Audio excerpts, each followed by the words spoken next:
सभापति महोदय, मैं एक अत्यंत गंभीर, महत्वपूर्ण और चिंताजनक विषय पर सदन का ध्यान आकृष्ट करना चाहूंगा। जब से भारत श्री नरेंद्र मोदी जी के नेतृत्व में एक उभरती हुई सामरिक, आर्थिक और कूटनीतिक शक्ति बनकर उभरा है, तब से यह बहुत सहज रूप से देखा जाने लगा है, विशेषकर विगत 3 वर्षों से, जब से भारत को विकसित भारत बनाने का लक्ष्य रखा गया है, कि विदेश की बहुत सी ऐसी गतिविधियां हैं जो भारत की व्यवस्था के आर्थिक पक्ष, भारत की व्यवस्था के नैतिक पक्ष, सामाजिक पक्ष पर आक्रमण कर रही हैं। इस संदर्भ में एक रिसेंट जानकारी आई है जिसे हम कह सकते हैं organised crime and corruption reporting project. A French publication has recently published its own report based on its investigation on the Sarajevo-based OCCRP, Organized Crime Corruption Reporting Project. This new report of the media report has claimed. You will lay the report on the table of the House. जी। Go ahead. And इस report के अनुसार ये कहा गया है कि इस प्रोजेक्ट को फॉरेन गवर्नमेंट्स की फंडिंग है और उसका फोकस इंडिया के ऊपर भी है, और इस फॉरेन गवर्नमेंट की फंडिंग के साथ साथ जॉर्ज सोरोस के साथ भी इनका कनेक्शन है।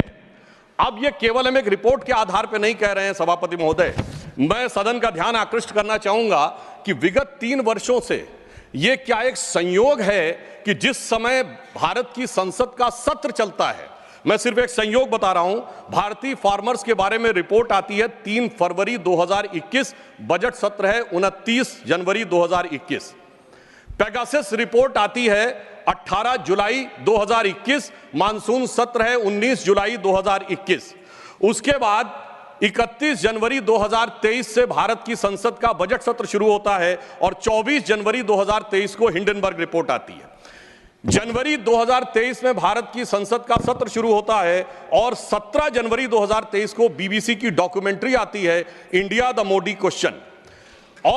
और गंभीर महत्वपूर्ण बात है, 20 जुलाई 2023 को भारत की संसद का सत्र शुरू होता है और मणिपुर वायलेंस का वीडियो 19 जुलाई 2023, ठीक एक दिन पहले जारी होता है। पूरे सीक्वेंस में अगर हम चलें तो महोदय मैं याद दिलाना चाहूंगा कि 10 मई 2024 को कोविड वैक्सीन के बारे में एक रिपोर्ट छपती है, जिस समय भारत का चुनाव प्रचार अपने पूर्ण उसके ऊपर था।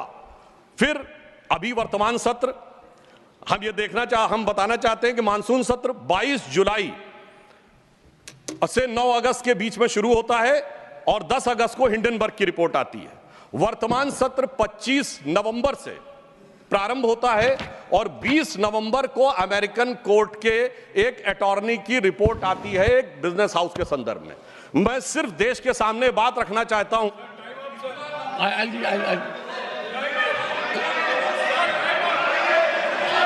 Honorable members, this is honorable members. Honorable members. I will give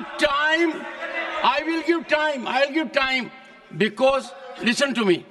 This is a very serious issue, and we need to have opinion from everyone this side. We cannot allow largest democracy to be made dysfunctional by deep state anywhere else. This house should be united in neutralizing any trend, any initiative that is pernicious, dangerous to our sovereignty. I allow Subhanshu Trivedi to continue. मैं सिर्फ ये बताना चाहता हूं कि विगत चुनाव भारत के राजनीतिक इतिहास के एकमात्र चुनाव थे जब विदेश में कोई रिपोर्ट नहीं, मैं विपक्ष सदस्यों से कहना चाहता हूं, रिपोर्ट नहीं, भारत के इतिहास का एकमात्र चुनाव था जब विदेश की एक गवर्नमेंट ने, रशियन गवर्नमेंट ने ऑफिशियल स्टेटमेंट दिया कि भारत के चुनावों में विदेशी हस्तक्षेप हो रहा है। ऐसा भारत के इतिहास में कभी नहीं हुआ और इसके बाद दूसरी सरकार के द्वारा उसका खंडन किया गया। महोदय, मैं अपने विपक्ष के साथियों से पूछना चाहता हूं कि यह जान के हो रहा है या अनजाने में? अगर अनजाने में हो रहा है तो ईमानदारी से आइए और खुलकर चर्चा करिए। यदि जान के हो रहा है तो मैं अनुरोध करना चाहूंगा कि इसके ऊपर गहन जांच होनी चाहिए, क्योंकि निरंतर सभापति महोदय, मैंने कोई घटना कोट नहीं की है, मैंने केवल एक रिपोर्ट कोट नहीं की है, मैंने 3 वर्षों का सीक्वेंस दिया है और जो सदन में बैठा हुआ हर व्यक्ति इसके साथ अपने साथ बिल्कुल साफ साफ उसे देख सकता है। और मगर मैं यह भी कहना चाहता हूं सभापति महोदय कि जिन लोगों के दिल में यह ख्वाब है, यह बड़ी एक सहज स्वाभाविक सी बात है, जिन लोगों के दिल में यह ख्वाब है कि वो भारत को झुका लेंगे, तो मैं उनसे कहना चाहता हूं कि हम श्री नरेंद्र मोदी जी के नेतृत्व में जिस प्रकार से आगे बढ़ रहे हैं, ये मत सोचें कि विदेश से किसी चीज का आज प्रभाव पड़ने वाला। आज भारत अपने स्वाभिमान के साथ आगे बढ़ रहा है।